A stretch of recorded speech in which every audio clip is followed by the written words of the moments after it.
సంగారెడ్డి జిల్లా పట్టంచెరు నియోజకవర్గం రామచంద్రపురం మండలం తెల్లాపూర్ మున్సిపాలిటీ పరిధిలోని ఉస్మాన్ సాగర్లో ఘనంగా సద్దుల బతుకమ్మ పండుగ వేడుకలు స్థానిక కౌన్సిలర్ చిట్టి ఉమేష్ ఆధ్వర్యంలో ఘనంగా జరిగాయి। ఈ సందర్భంగా సద్దుల బతుకమ్మలో చక్కగా బతుకమ్మలు చేసిన వారికి ప్రథమ ద్వితీయ బహుమతులను రామచంద్రపురం ఎస్ఐ శశికాంత్ రెడ్డి చేతుల మీదుగా ప్రత్యేక బహుమతులు అందజేశారు। ఈ కార్యక్రమంలో టీఆర్ఎస్ నాయకులు ప్రేమ్ కుమార్, రవీందర్ రెడ్డి పాల్గొన్నారు। అన్న మైపాల్ రెడ్డి గారికి, మా చైర్మన్ తెల్లాపూర్ మున్సిపల్ చైర్మన్ శ్రీమతి లలితా సోమిరెడ్డి గారికి, వైస్ చైర్మన్ రామన్న గారికి, ఉస్మాన్ నగర్ గ్రామ ప్రజలకు మరి బతుకమ్మ దసరా శుభాకాంక్షలు।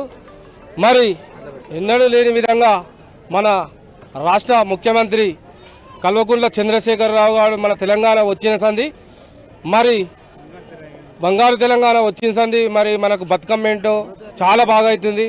మరి అలాగే అన్నగారి ఆధ్వర్యంలో ఘనంగా సారికి జనం పెరుగుతుంది కాబట్టి వచ్చేసారి మరి ఇక్కడ ప్లేస్ సరిపోతలేదు, మరి అన్నగారిని గట్టు చేయవలసిందిగా కోరుచున్నాం। మహిళా సోదరులకు ప్రత్యేక ధన్యవాదాలు।